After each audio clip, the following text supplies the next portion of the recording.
वो कहती है आपने क्या करना है ऐसी जवानी का, आप हमारी एक दावत कबूल करें, हमारी बिस्तर की जीनत बने, आपकी एफआईआर भी होगी, आपके सारे काम होंगे।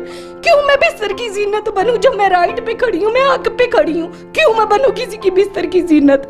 मैंने नहीं बनना, मैं एक वैशी की बिस्तर की जीनत अगस्त से बनती रही। उसने मेरे साथ हर गंद चंग ये बंदा करता है। मैं जो पहले तो आप मुझे बताएं कि जो मामला आपके साथ है, मैं बार बार दोहराना नहीं चाहता, लेकिन आपने तफसीलन बातें करनी है कि ये जो वकील हैं, इसके साथ जब आपका शादी हुआ तो ये इसने प्लानिंग बनाया था या आपकी मर्जी से हुआ है?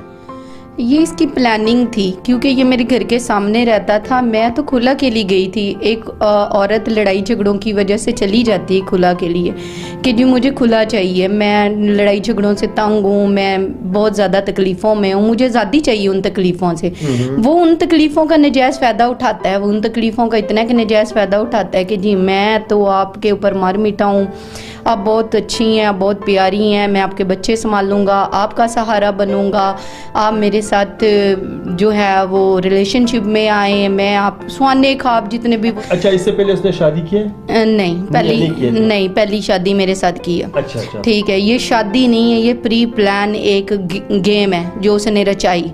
ठीक है, मैं आपको किसी के घर क्यों रहने दूं? आप मेरी अमानत हैं, आप मेरी चीज़ हैं, मैं किसी के घर नहीं। एक टाइम आया, मैंने कहा मैंने खुला नहीं लेनी, मुझे आप पे भरोसा नहीं है। नहीं, अब आप मेरी अमानत है, मैं अब आप ऐसे नहीं कर सकती हैं। रोना पिटना जो भी वो कर सकता था वो प्री प्लान के हिसाब से वो करता गया बंदा। ठीक है, खुला करवाई, फिर एक फ्रॉड निकाह उसने किया देंगे। मौलवी मेरा निकाहनामा नहीं देता, वो रोक के रखता है। ये तो फिर वहाँ के लोग जितने भी मकामी लोग हैं वो पढ़ते हैं कि एक जायज़ निकाह है, बच्ची को निकाहनामा दिया जाए ताकि उसको इंसाफ मिले। तो मौलवी साहब फिर बड़ी मुश्किल से निकाहनामा देता है। जी मैं डरा हुआ हूँ, उनकी फैमिली आई थी, गाड़ी पे आई थी, मुझे ऑफ़र भी दे के गई है 1-1.5 लाख की, और मुझे बकायदा कह के गई है कि इसको निकाहनामा नहीं देना। ये कहाँ का दस्तूर है, ये कहाँ का इंसाफ है कि एक औरत सिस्कियों के साथ कभी मौलवी के आगे, कभी मोहल्ले के आगे, कभी किधर भाग रही है। जी तुम समझदार थी, तुम 2 बच्चों की माँ थी, तुमने हमारे बेटे को बरगला लिया था। तुम एक औरत अपना घर जो है उसका पहला तबाह हुआ आपके बेटे ने किया। ठीक है, अगर मैं चली गई थी, चल मैं तकलीफ़ों से चली गई थी, मुझे कहता बीबी मैं आपकी तकलीफ़ें नहीं सुलझा सकता, आप जाएं अपने घर बैठें। मेरी तकलीफ़ को इतना बढ़ावा क्यों दिया? मेरी जज्बातों से क्यों खेला वो बंदा? मैं तो पहले ही बर्बाद थी, मुझे बर्बाद ही रहने देता, मुझे बात करने की क्या ज़रूरत थी? मेरे माँ बाप को मैं मनाती हूँ, मेरा अब्बू और मेरी माँ होते हैं मेरे निकाह में। निकाह कोई गुनाह तो नहीं है दूसरा किया जाता।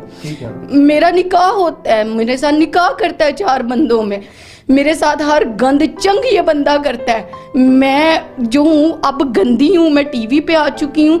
ये एक 2 नंबर गश्ती औरत थी, मुझे पता नहीं चला। ये तो 2 बच्चों की माँ थी, तो तू अंधा था, तुझे नहीं पता था कि मैं उसको बर्बाद करने जा रहा हूँ? वो ऑलरेडी 2 बच्चों की माँ है। मैं उसकी फैमिली में जाती हूँ तो मुझे कत्ल करवाने की कोशिश करते हैं, 7-8 लड़के भेज देते हैं, हिजाब उतारते हैं, मेरे बाल नोचते हैं, मुझे कत्ल करवाने की कोशिश करते हैं। मैं चीखे मार के वहाँ से डर के खौफ के आलम में आ जाती हूँ कि 7-8 लड़के जब आपको गन पॉइंट पे मारते हैं, धमकियाँ देते हैं, आपके बाल नोचते हैं, आप वहाँ क्या अकेली औरत कर सकती हैं? मैं घर आ जाती हूँ, याला और मैं आती हूँ, पुलिस के पास जाती हैं, जी मेरी कंप्लेन काटे, एक एफआईआर काटे मेरे मियाँ के खिलाफ कि वो उसने मेरे साथ ये सब कुछ करवाया उसके भाइयों ने। वो पुलिस कहती बीबी जाएं फरूखाबाद शेखुपुरा जाएं, जबकि मैं लाहौर की रहने वाली हूँ, मेरी यहाँ एफआईआर काटो, मेरे ऊपर कातलाना हमला हुआ है। पुलिस वाले कहते हैं बीबी जाओ, आप क्या पागल हो, वकील के आगे खड़ी हो रही हो, खुद ही अपने आप को बर्बाद करोगी। चुप करके सब्र से बैठ जाती, चलो कोई बात नहीं, समझ नहीं आती उस दरमियान में चुप करके सब्र करके फिर घर बैठ जाती। एक छोटा सा पॉलर चलाती हूँ, जिस पॉलर पे अल्फियाँ लगा के डबल नए ताले लेके लगा दिए जाते हैं, टॉर्चर किया जाता है, थ्रेट किया जाता है कि मैं काम भी ना कर सकूँ। वो अमीर तरीन है, मैं कुछ भी नहीं, मैं बता तो रही हूँ मैं तो एक गरीब औरत हूँ। अगर मैं अमीर तरीन हूँ तो मेरी आवाज़ भी बने, या मैं ख़राब औरत हूँ तो मेरे दिनों में यूँ मसले हल लो प्लीज़। वो कहती है आपने क्या करना है ऐसी जवानी का, आप हमारी एक दावत कबूल करें, हमारी बिस्तर की जीनत बने, आपकी FIR भी होगी, आपके सारे काम होंगे। क्यों मैं बिस्तर की जीनत बनूं? जब मैं राइट पे खड़ी हूँ, मैं हक पे खड़ी हूँ, क्यों मैं बनूं किसी की बिस्तर की जीनत? मैंने नहीं बनना। मैं एक वैशी की बिस्तर की जीनत अगस्त से बनती रही, उसने मेरी इज्जत नहीं नोची। उसकी माँ बहन है, उनकी बहुएं है, तो मैं किसी की बेटी या इज्जत या माँ या बहन नहीं हूँ? क्यों मेरे साथ ये सब सलूक हो रहा है? फिर वकीलों के पास जाती है तो वकील कहते हैं 1 लाख लेके आए, 80,000 लेके आए, 90,000 लेके आए, 50,000 लेके आए। मैं कहाँ से लाऊं पैसा? मेरे पास नहीं है, वोट करने वाला नहीं है, क्योंकि मेरी फैमिली इज्जतदार लोग थे, उन्होंने मुझे छोड़ दिया। अच्छा, उनकी तरफ से आपको कॉल आते हैं और आपको गालियां भी देते हैं और धमकियां भी देते हैं? कोई प्रूफ, कोई सबूत मेरे पास है? दिखाएं मुझे।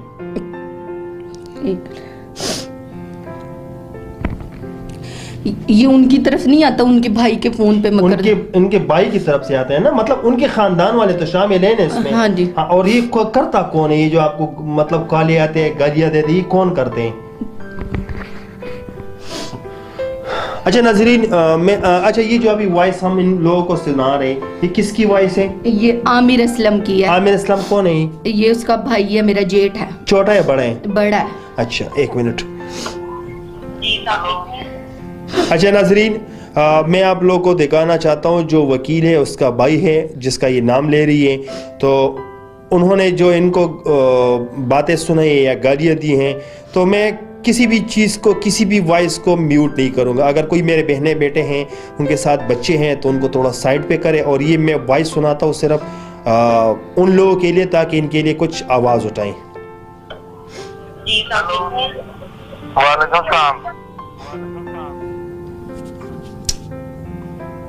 वालेकुम सलाम। कौन? आमिर भी कहते हैं आप? कौन हो सर? किससे बात करनी है? लेडीज की आवाज है। आमिर भाई तो सारी कहाँ से आ गए? तो किससे बात करनी है मुझे ये बताएं। आमिर भाई ओपन आवाज करके, ओपन आवाज मेरी गल सुन, मेरी गल सुन। फोन कर ले, अगे तो मैंने फोन कर, अगे तो मैंने फोन ले, तेरी भैन बकरे तुम जानती, तेरे मैं पिछों लंघना भैन दी, ये मैंने फोन ना करिए, तो समझ आई ना? दस्ती है भैन दी कंजरी है। लोगों ने सुना, मुझे तो शर्म आता है ये कि मैं आप लोगों को ये सुनाता हूँ, लेकिन क्या करें, हमारा भी मजबूरी है। अच्छा, ये एक वॉइस जो इन्होंने इतना गालियाँ दी हैं, इसके बाद कोई और वॉइस किसने की है? इसने की है? फिर इसने फिर धमकियां लगाई हैं कि मैं नहीं करनी, तुम मेरी की लगनी, मेरे गल करनी। मैंने कब कहा? मैं मेरी गल से जिद्दां मैं प्यार करने वाला ना, जिद्दां तमीज करने वाला, एदा मैं बदतमीज या तू जानती नहीं है मैं तेरे नाल की करना, मैंने फोन किया समझ आई? मैं बार-बार नहीं समझांदा, तू मेरा गुस्सा नहीं देखिया है, मेरी पहुंच उतों दी करे कि तू जान के तू हाथ लारा देखना तेना बनिया की। हुण मैनू फोन तेरा आया ते देखी तेना मैं की करदा, फिर हुण मैनू फोन नहीं करना, मैं बंद करने लगा। फोन आया ते तेरा मैं उत्थे पजावांगा जिद्दे तेरे को सोचा नहीं होता। मैंने फोन नहीं करना, बस मैं तेन कह दिता है। अच्छा, अभी मुझे ये बताइए, तो इन्होंने गालियाँ दी हैं, धमकियाँ दी हैं, ये जो आपका मियाँ है जिसका नाम ले रही हो आप, असलम, उसके साथ आप उसके बाद कुछ बात शात हुए या नहीं? उसने मुझे ब्लॉक किया हुआ है, वो मेरे से बात नहीं करते। तो इनके भाइयों की तरफ से आपको एकदम क्या? हाँ। अच्छा, आपकी शादी की कोई पिक है? मेरे पास शादी की पिक, वीडियो, सब कुछ है मेरे चला पास। सकते हैं उसमें? सब कुछ चला सकते हैं उसकी। दिखाएं मुझे थोड़ा, ताकि आप लोग देख रहे हैं साइड पे ये जो जोड़ी नजर आ रहे हैं, ये बहन है और इसके साथ जो ये है वकील असलम है, ये दोनों की पिक है और ये दोनों की वीडियो है। ये मैं आप लोगों को इस साइड पे ये चला रहा हूँ। तो ये किस टाइम का वीडियो बनाया आप लोगों ने? ये मेरे निकाह क्या? अगर आपके साथ वकील खड़ा होता है और पैसे मांगते हैं, तो इंशाल्लाह मैं अपनी तरफ से कोशिश करूँगा और अपने नाज़रीन से भी बताऊँगा कि 60-70 हज़ार रुपये खर्च आते हैं, तो कुछ मैं अपनी तरफ से, कुछ अपने नाज़रीन से मदद मांगूंगा। इंशाल्लाह आपका ख़र्चा पानी भी चलेगा इंशाल्लाह, और आपका केस भी लड़ाएंगे इंशाल्लाह, आपको इंसाफ भरपूर मिलेगा।